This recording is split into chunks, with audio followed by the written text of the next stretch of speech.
Hello friends, welcome back to my YouTube channel Plants, Pots and Bonsai. I am Pranav here. আজ একটি water jasmine গাছের উপর কাজ করব। এটি 2-2.5 বছরের একটি চারা আমি ছোট গ্রো ব্যাগের মধ্যে রেখে দিয়েছিলাম। তো প্রচুর ডালপালা মেলে গাছগুলি এবং অনেকটাই কষ্ট সহিষ্ণু গাছ, সহজে মরে না। 1-2 দিন জল না পেলেও এদের কিছু হয় না।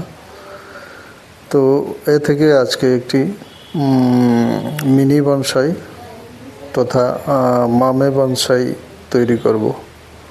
4-5 ইঞ্চি উচ্চতার একটি বনসাই ছোট পটে তৈরি করব, সেই উদ্দেশ্যে কাজ করছি। তো প্রথমে গাছটির শিকড় থেকে, গোড়া থেকে আমি পুরানো মাটি ছাড়িয়ে নিচ্ছি।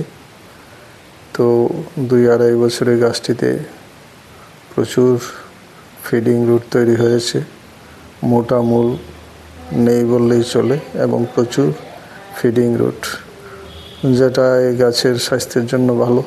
গাছটি আশা করি ক্ষতি হবে না, মরবে না, মরার চান্স নেই, কারণ এতগুলি সরু সরু মূল একদম একটা রুট বল হয়ে গিয়েছে। আমি সামান্য ছেটে নিচ্ছি এর ফিডিং রুটগুলিকে এবং এর পুরানো মাটি ছাড়িয়ে নিচ্ছি। এটিকে আমি একটি ছোট্ট প্লাস্টিকের 4 ইঞ্চি পটের মধ্যে বসিয়ে নেব। একটু ট্রাই করে নিচ্ছি কেমনভাবে বসবে। তো এ থেকে একটি মিনি বনসাই তৈরি করব। আপনারা জানেন এই গাছে প্রচুর ফুল ফুটে, একদম সাদা হয়ে যায়, ছোট ছোট ফুল এইগুলি ফুটে। তো আমি মাটিতে কিছু পরিমাণ টবের মধ্যে কিছু পরিমাণ মাটি দিয়ে নিলাম, আর সাধারণ গোবর সার এবং মাটি মিশিয়ে গাছটিকে বসিয়ে দেব। তো এই 4 ইঞ্চি পটের মধ্যে আমি গাছটিকে বসিয়ে দিলাম। গাছটির কাণ্ডটা মোটামুটি একটা পেন্সিলের মতো হবে, মোটা, এবং এর প্রচুর শাখা প্রশাখা রয়েছে। তো চারপাশে মাটিটা আমি একটি স্টিক দিয়ে খুঁচিয়ে ভালোভাবে বসিয়ে দিচ্ছি,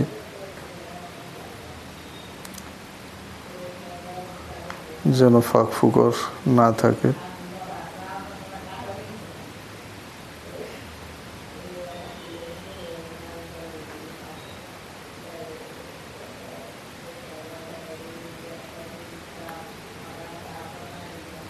গাছটিকে আমি এইভাবে বসিয়ে দিলাম।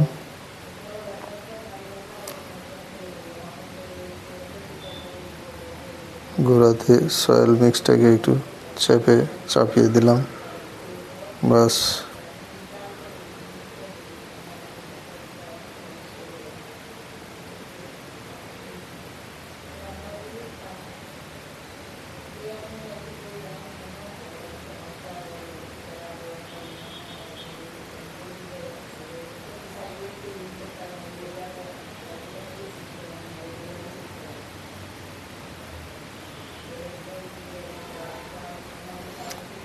এই গাছগুলিকে কিছু না করলেও আপনিই ঝাঁকড়া হয়ে যায়, প্রচুর ডালপালা মেলতে থাকে, আর মাঝে মাঝে কেটে দিলে তো কথাই নেই, প্রচুর ডালপালা দিতে থাকে এবং অনেক ফুলও দেয়, তবে খুব ক্ষুদ্র ক্ষুদ্র ফুল ফুটে গাছটিতে। তো এইভাবে আমি এই পটের মধ্যে গাছটিকে বসিয়ে দিলাম। তো এখন আমি এটাকে প্রুনিং করে, একদম হার্ড প্রুনিং করে 4-5 ইঞ্চি উচ্চতা রেখে বাকি আমি এটাকে কেটে নেব, এর ডালপালা সব কিছু।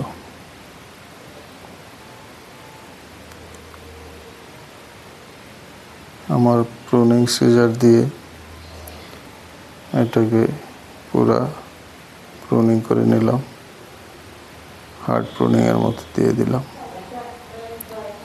এখন এর উচ্চতা 4 থেকে 5 ইঞ্চি হবে পট থেকে।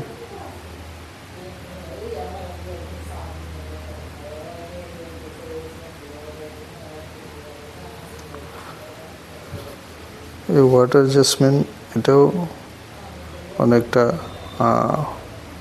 আমার মনে হয় এটাও ফাইকাস গোত্রের মধ্যে পড়ে, কারণ এর পাতা ছিঁড়লে বা ডাল কাটলে এর থেকে হোয়াইট সাদা রঙের একরকম স্যাপ বা রস বেরোয়, যেটা বিভিন্ন ফাইকাসের মধ্যে দেখা যায়।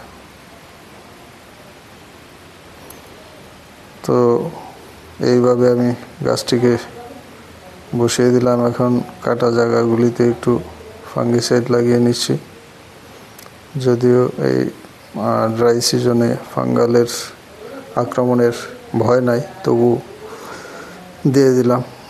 তো ভিডিওটি ভালো লাগলে লাইক, শেয়ার এবং কমেন্টস করবেন, পাশে থাকবেন। যারা নতুন দর্শক, চ্যানেলটিকে সাবস্ক্রাইব করে বেল আইকনটি টিপে দিলে সব ধরনের নোটিফিকেশন পেয়ে যাবেন। আমি এখন গাছটিতে স্প্রে বোতলের সাহায্যে জল দিয়ে দিচ্ছি।